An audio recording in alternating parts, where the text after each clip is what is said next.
This video is sponsored by Blackology Coffee Company.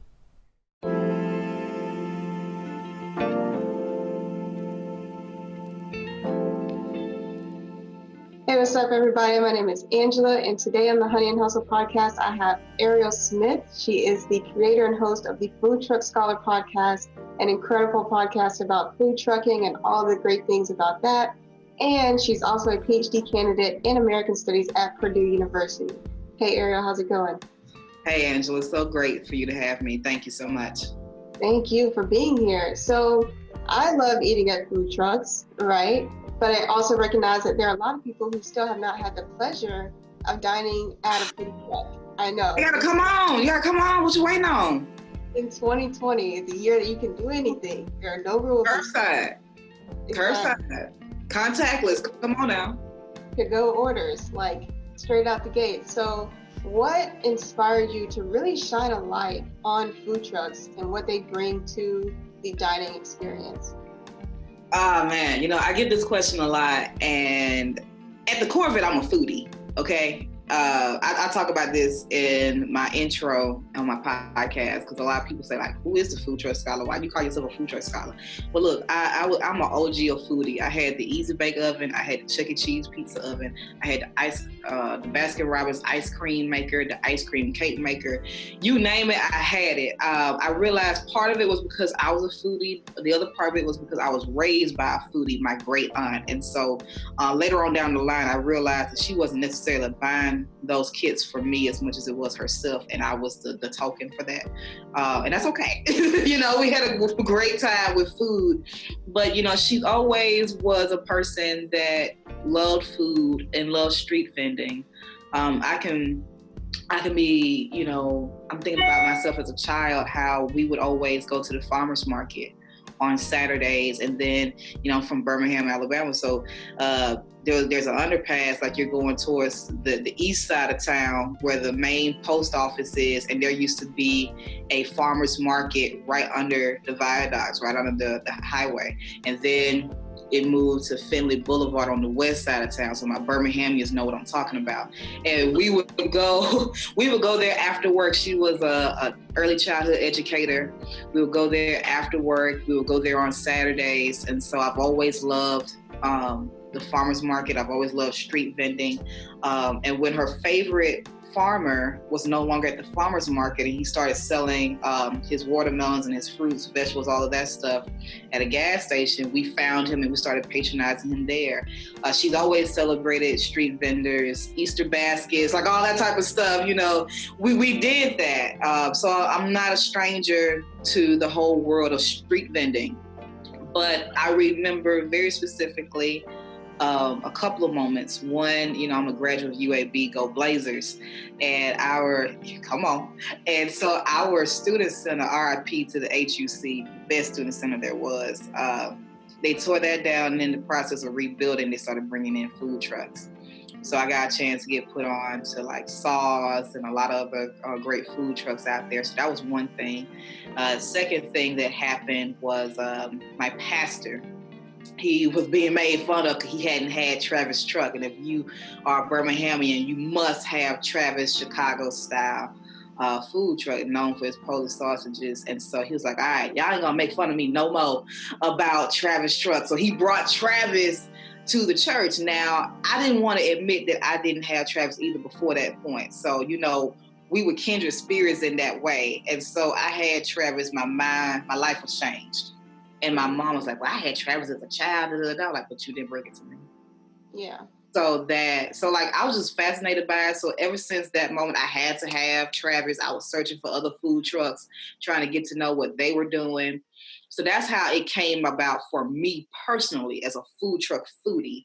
I became more of the food truck scholar, though, actually when I started here in grad school. So I had my first midterm paper due. And my professor, Bill Mullen, he was like, so how are those midterm papers coming along? And everybody in the classroom was like, I know that was. We hadn't did it, true procrastinators, hadn't done anything. And he was like, look, you're all first year PhD students, you're nervous, you're trying to think about, what's my dissertation topic? He's like, don't worry about that. ask yourself a question that's been on your mind for a good minute and write me an 8 to 10 page paper on that. What was on my mind at the time is, why had all these Black-owned food trucks popping up in Birmingham after I leave? I done gave you some of the best years of my life. Now y'all had some food trucks out there. I tried y'all, but then more of y'all come out after I leave. Your native daughter, and I felt disrespected. So I wanted to know, was it tied to gentrification? Was it just, what was the setting for which we saw this uptick in Black-owned food trucks? And that's kind of how, I went down the rabbit hole of the food truck world. Okay, you touched on a lot of different things, so I'm gonna try not to bombard you with 10,000 questions at once. Oh no, we here. You got me, I'm good. So first of all, you talked about, just having this experience where you're used to street market, street food in an urban environment. But me being from the country, I'm used to going to the gas station and seeing the fresh fruit vendors and watermelon. That's my mom gets her favorite watermelon. She doesn't go to Walmart. She doesn't go to a store. She goes to this guy that she knows that sells them out of the back of her truck in season every year like clockwork. That's her experience, peanuts, things like that. That's what we've always gotten, those types of things. And so when you talk about that and its correlation to food trucks, I guess the anthropologist in me wonders if that is tied to our way of creating a food to table, farm to table experience for people. So making things more accessible. And I don't know if you've explored that as well. Anthropologist, yes. Anthropologist. I see that Dr. Ashanti Reese energy flowing. I had to reference her. She has 2 books out. One book is called Black Food Geographies, and the other one, Black Food Matters. And so she talks a lot about access and about the roles that sometimes called hucksters, that street vendors play, specifically in Washington, D.C. So that was my nod to her there. But absolutely. So when you talk about a lot of food truck owners, whether it's different food truck owners in Birmingham, you're starting to see more food truck parks open in Birmingham. And one of the discussions around that was that they wanted to provide more access to food in a lot of spaces that are food deserts, because Birmingham very much so still remains a food desert with lack of access. We can also talk about that in South LA. More people talk about it South Central LA, where a lot of Black food trucks popped up, notably Trap Kitchen, because they wanted to bring 5-star quality food to lower income neighborhoods where a Ruth Chris wouldn't go. And so we can definitely talk about access in terms of the quality of food. We can also talk about access when it comes down to plant-based, vegan, and vegetarian eating and lifestyle. So one of my guests from season 1 is Miss Diana Beasley. She runs Miss Beasley Catering in Louisiana. She's credited for having the first whole raw vegetable food truck, I think in the state, but most definitely in New Orleans, and her food truck was given to her by Ellen DeGeneres. So there's definitely ways where the food truck is an impetus, if you will, or a catalyst for providing access to different qualities of meals, as well as, plant-based and healthy eating. Yeah. So again, I do want to touch on vegan food trucks, because as we know, Slutty Vegan is just shooting up. But going back to your first statement of your query into why so many Black-owned food trucks are popping up. So another thing, so I had the pleasure of having Eugene's before he had the storefront in Uptown. So I think I was there, I think I'm a year under you at UAB. So I got to, the cantina, the Eugene's, the sauce, I got a lot of that as well, which was a really great experience for me. But just in reading a little bit about the food truck scene in Charlotte, because I'm want to go desperately to Charlotte, North Carolina for a weekend and just eat my way through it and have a good time. One of the things that I noticed when I was just reading an article on a Black-owned food truck there that was super, super popular was their issue with overhead. So I think too, from a financial standpoint, starting first with a food truck rather than trying to bite the head off and get a storefront, which commercial property is expensive, no matter who you are. And then you want to talk about putting a kitchen in there, which has a lot of liability. like for a food truck like owner, that's probably a lot more of a sensible option for you than going off and getting a storefront. And again, to access, not only are they not limiting themselves to people who can drive to them, they can go wherever they want and find people who want to like experience their food and stuff like that. So I guess like my question to you is, so like how do you think that's going to shift the dynamic that everybody has in relation to how they experience American food, right? Because like now you're not limited to what's in your area necessarily. You're just limited to who's coming to your area. Yeah, that's a good question. And I would say that it's already begun to shift that. And I think a lot of that, let me not say that COVID-19 solely did it. It was definitely in motion beforehand because the food truck was becoming part of the American vernacular, right? You got television like Food Network that has, now competitions around food trucks. You got movies that are centered around food trucks like Chef. You got television like The Last OG, Barbershop 3 had a food truck scene and, talking about that back in 2016. So it was definitely, becoming more and more of American culture. But I definitely think thanks to the COVID-19 pandemic, it has definitely accelerated. So at this point in time, you're seeing brick and mortars leave the brick and mortar and now go into a food truck. Case in point, let's go to Chicago, right? Harold's Chicken is a staple. It's iconic. It's one of the tourist places that if you go to Chicago, you got to try Harris Chicken. You got to go to Garrett's Popcorn. Well, one of their locations, I believe it's the one on 82nd Street. They're in this strip mall.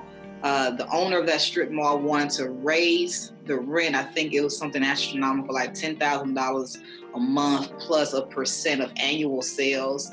And the owners was like, no, we're not doing that. We got a food truck. I've seen the food truck. I've been to the food truck about 2 years ago. They took their food truck, shut down the 82nd Street location, and parked the food truck in the parking lot. So it's the same address, but they're operating out of their food truck because they're not going to pay that overhead cost that she was talking about.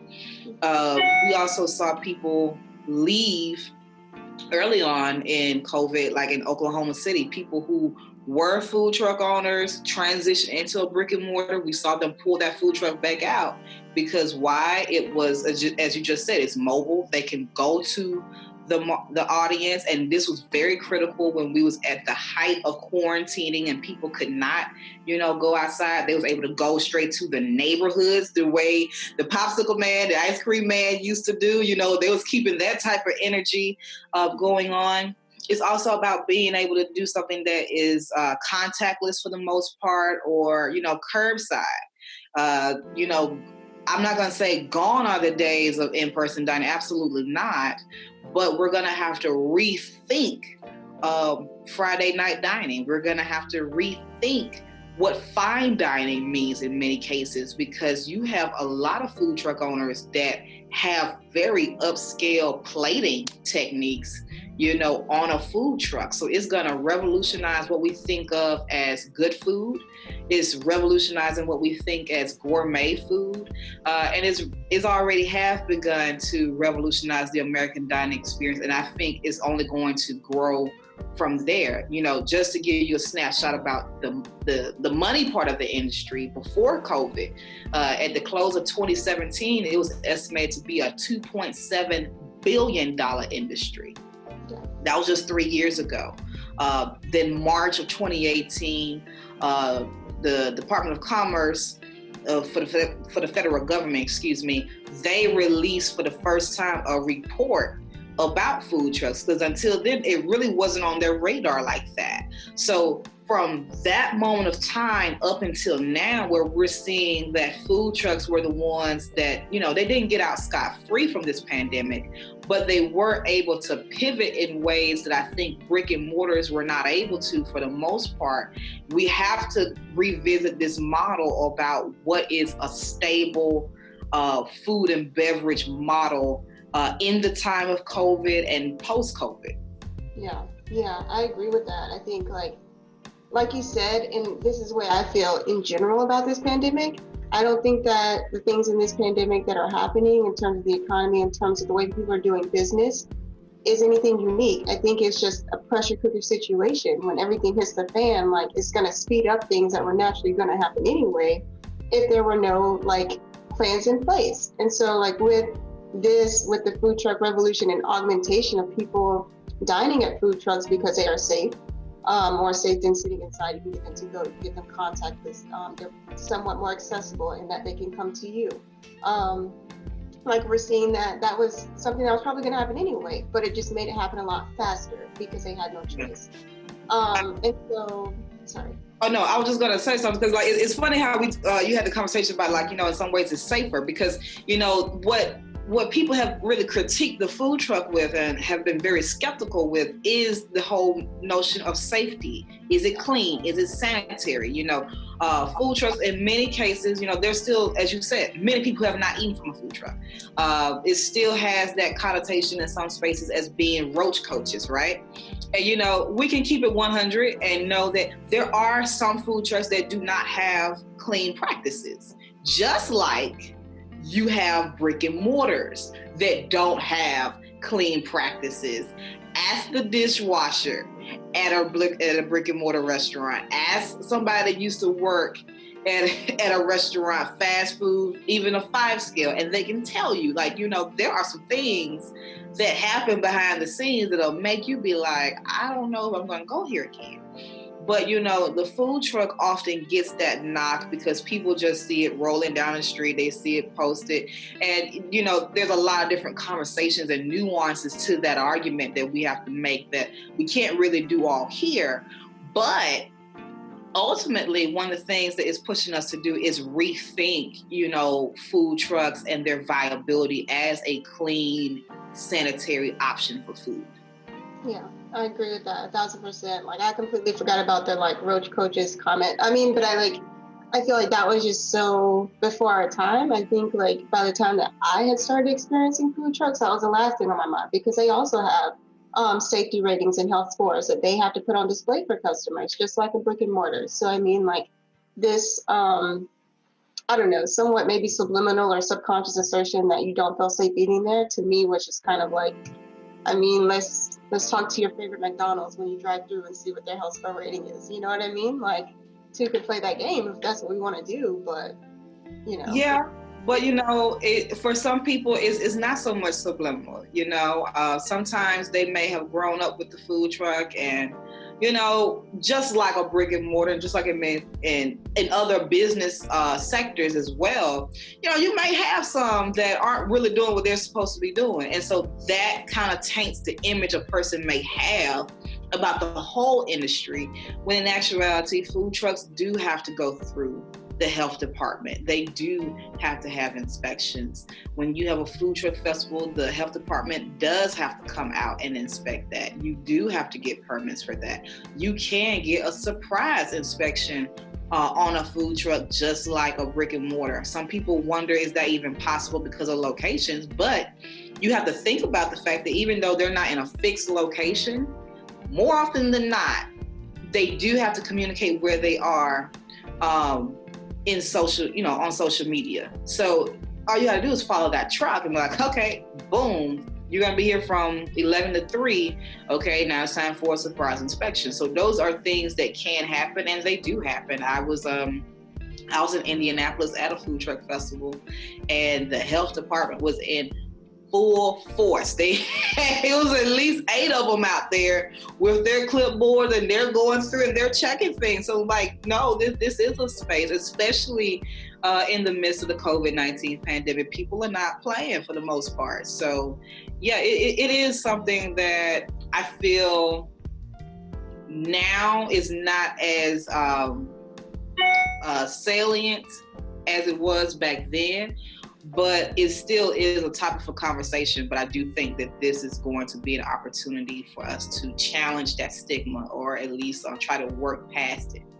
Yeah. So, and you touched on this previously, and we've kind of been hinting at this throughout this entire conversation, but that is the role that media plays in our perception of things that we experience in life. So I think like and this is a non-political statement, but a lot of people have said, well, I think it's the media that's dividing us. I don't think things are really as bad as what people are saying. I don't think this is really as issue as what news outlets are saying, et cetera, et cetera. I mean, people love to blanketly state that it's the media's fault. I don't trust the media. But what they don't realize is not only are traditional news sources, news reporting shows, that is media, yes, but so are TV shows, so are films, so are podcasts, so is YouTube. All of that is media, right? And so when you see the normalization of food trucks in shows like Chef on the Food Network, or you see them in films, in TV shows, that is subliminally saying that, yes, this is a part of our culture that should be normalized, that should be something that,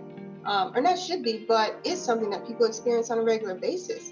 And so it, maybe changes and challenges our perspective of maybe our willingness to try new things. And so to that point, Slutty Vegan and a lot of vegan food trucks have been praised in the media and have done very well in the media and have grown exponentially because of their reception in mainstream things like HuffPost, Essence magazine, places like that. So to you, in your humblest and expertise of opinion, right? What do you see in the future for media in terms of how food truck can really benefit from this new reality, like that people are open to featuring food trucks, right? And so like for people who may be either a client or customer or food truck owner who's looking to grow, like what do you see as a feature of their, perception and how do I say this? Symbolism in media? I think, and I think this starts with what I'm about to say. I want to preface with this can happen in a lot of different industries, so it's not just food trucker specific. But this is in the midst of a conversation that I've been having with other folks very recently, is that a lot of times people may enter the food truck industry as a passion project, right? So they love to cook. They may not always necessarily have the business background to prepare themselves for it. So in this age where media is big, you have to position yourself to be able to maximize off of that meaning having really good shots of your food truck. If you're comfortable, being the face of your food truck or representing, having nice headshots that are ready to go. Using your social media, regularly posting like where you are and like what's going on. People need to be able to find you.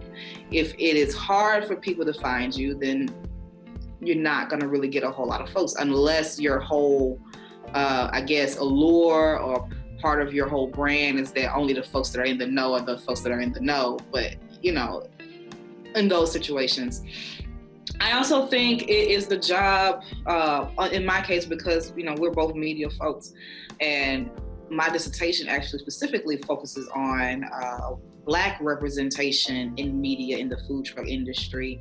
I also think it is the role of the media to do the due diligence to share different profiles of people who are in the food truck industry.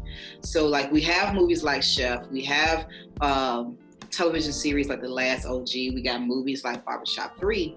But when we take a deeper, nuanced look at that, it also paints a picture of some of the stereotypes that exist across race when we're talking about entrepreneurship, and we're seeing that carry over into the food truck industry. Now, there may be ways that they're trying to push back and play on those stereotypes, but nonetheless, those stereotypes exist, right? So we're talking about like Barbershop 3, The Last OG, there's always this whole type of like mass incarceration thing that's happening there. And so it's like, yes, it's great that we have the presence of a Black-owned food truck on television, absolutely, but why is it always that context? And we can talk about, how many people who are released from prison or, they go towards the food truck. It's an entrepreneurial activity. But when we only have that context tied to Black people, and that's the only time we see Black people represented in popular culture, media through that lens, we now have to challenge that. So My role as the media with the podcast is to say, hey, yes, that's one avenue. That's one profile of a food trucker, but so is a former bank executive. So is a veteran. So is a single mom. So is a retired couple, because we have to diversify what that image looks like. So absolutely, I definitely think that there are things that food truck owners can do to prepare themselves in terms of, investing in their own personal branding. I think what people are so enamored with Pinky Cole, the owner of Slutty Vegan, for is the fact that she comes out and says, we are a marketing agency that just so happens to sell food. Exactly. So that was, I think I'm paraphrasing it, but that was almost verbatim her quote, is that, we are a marketing agency that just so happens to sell food. Now, in that, they have to communicate passion. In that, they have to have a good product. But at the end of the day, that's how they position themselves. And sometimes people focus on the food and not necessarily the business aspect, and they suffer. So they're not in the best position to maximize the exposure that comes from social media, that comes from popular media. They may not necessarily be keeping up with how it's being represented in pop culture media. Me as an academic, I spend that time on that. And of course, I share what I'm learning on, on platforms like yours and this, that, and the third. But they may not always be aware of that. But what they can be aware of is how to position their own story. And I think that's critical, because if they're very open and very clear, very concise, and very strong and forthcoming with their own storytelling on their own platform, I think that does a whole lot to challenge or contribute to the narratives of food trucks and media as well. I guess my last question is, so you said on your podcast, you've been talking about how to prepare people who are in the food truck industry or looking to be in the food truck industry for the business side of things, right? So I consider food truck owners to be chefs in their own right. So creative entrepreneurs, like you said, we get into things because we're passionate about them and we want to share that with other people. Not necessarily because I'm passionate about bookkeeping. I could care less about bookkeeping, quite frankly. That's right. So, but I have to learn it because I want to, be able to not have any problem about taxes and be able to work with an accountant, cooperate with them and give them what they need so that, we can get that sorted out. But that's an aspect of it. And so what are some of the things, or what are some of the main questions that you get from food truck owners in relation to the business aspect of things? So honestly, it comes less from the questions I get, and I do get some, but it actually comes more from what I observe. So I do get some questions about, operations management. Usually the most common question I'm going to be asked is, should I buy a brand new truck or a used truck, or should I lease a truck? Those usually be the typical questions folks are going to ask me. But what I observe and what I hear from my guests, because I always will ask my guests, what's the L you took? What's something that you learned? And they'll say, because of COVID, I learned that I need to, insure my deposits at these festivals. So, South by Southwest, they straight up canceled. Well, when they canceled, if you put the deposit down, which is sometimes in the thousands of dollars, you don't get that back because you didn't insure it. So lessons about insurance, lessons about insuring your truck. I've seen people whose truck's been damaged, they've burned for whatever reason, and they don't have insurance. So a lot of it has come out of really the observations that I've been able to see, as my role in media, and the fact that people tag me and things, realizing that, this is a need, or that something as simple as maybe you don't have a headshot. So if we do want to, feature you, and we want it to go, in certain places where you can get a lot of visibility, well, they have certain types of criteria that they want for photos. And if we don't already have that for you, and it's difficult to maybe do it right then we might miss out on opportunity.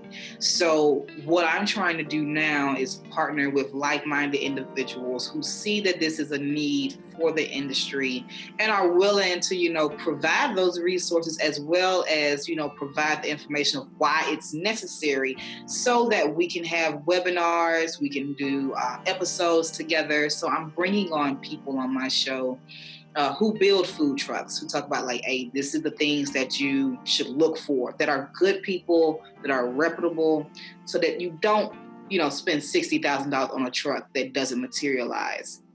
Having a PR person that says, hey, like these things you should always have ready to go. How to craft your menu.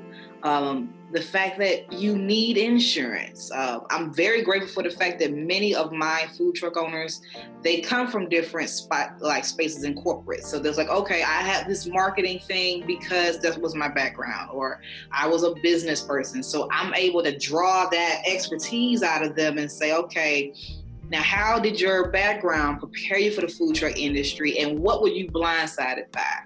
So hopefully as people are listening to these stories on my show, they're getting those nuggets along the way. But I'm also in the process of putting together some webinars and some other big events. So stay tuned for that. I'm very excited for what this year is going to bring. Yeah. I've seen a couple of your guests, and some of them I know personally, like Stephen McIntyre. I knew him back when he was at Troy, and I think literally the next semester he was like, yeah, I'm over this, I'm going to culinary school. And so then he started going to school in Montgomery, and now he's in the food scene in Birmingham at Eat at Panoptic, which is another Black woman-owned business that is thriving in Birmingham. So it's cool to see that evolution of people who get into the food truck industry, because I think on my show especially, I generally talk to the person who owns it, but we don't also can't forget the people who support it and make it grow and make it run.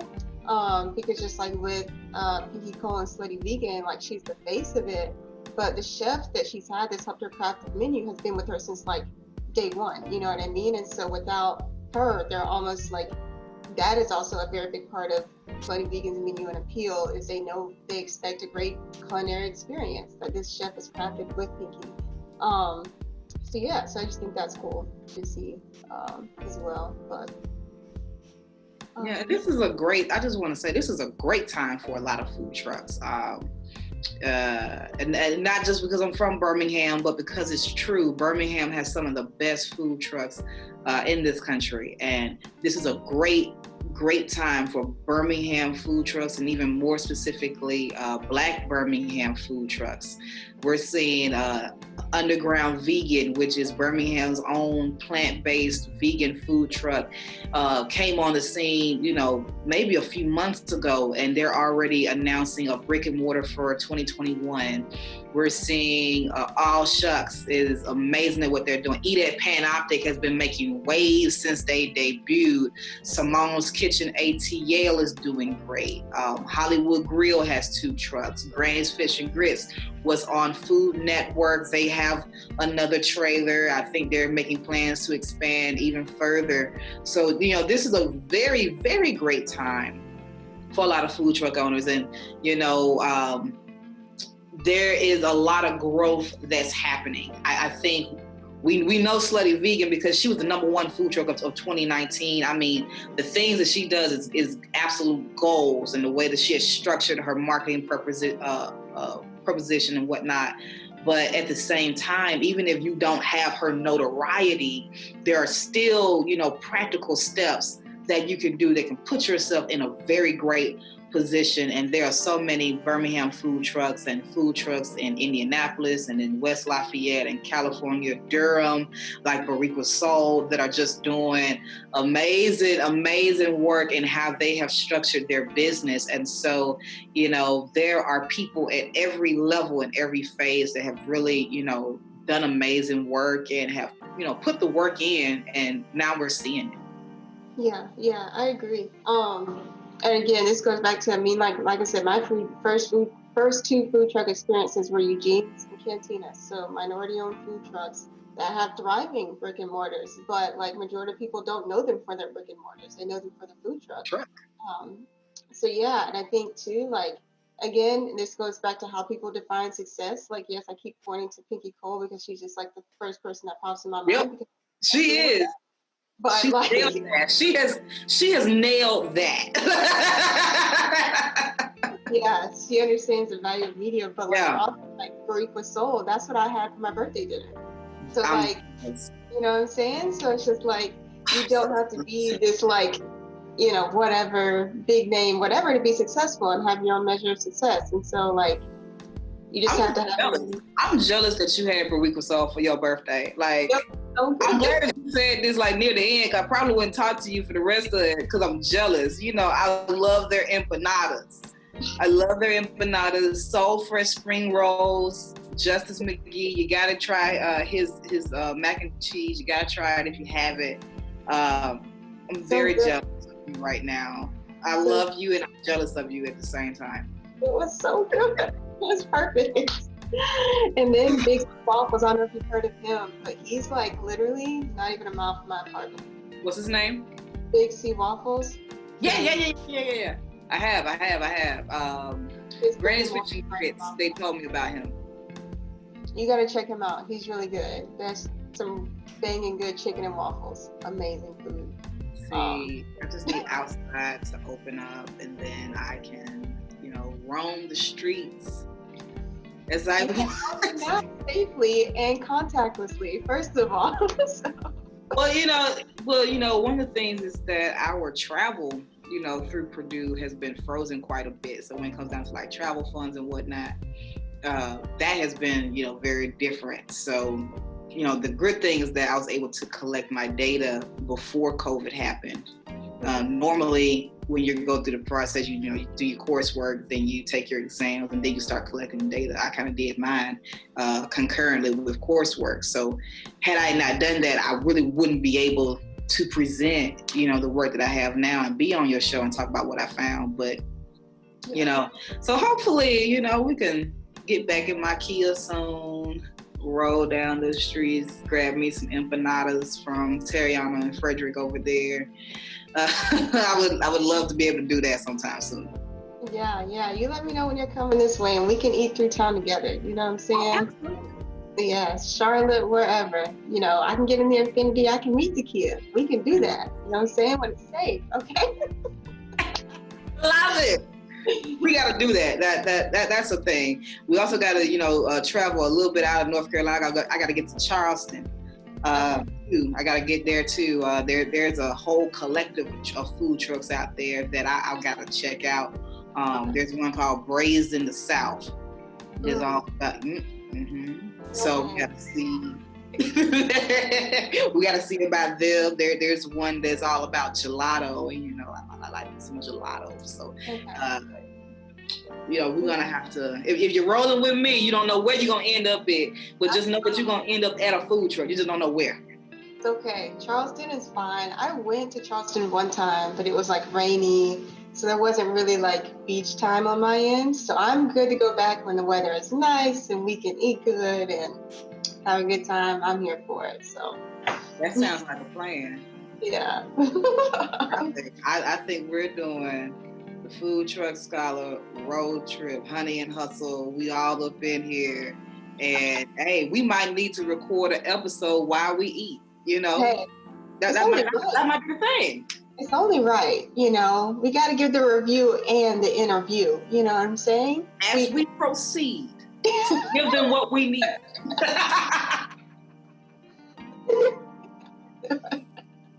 Well, thank you so much for being here today. Thank you for sharing so much about what you do, about food trucks, about the future of the industry, just all the good things. I'm sure people watching this have plenty of homework to do in terms of eating and researching food trucks in their area. So, hey, comment down below if you find a food truck that she talks about and you love it. We want to know about it. We want to check them out.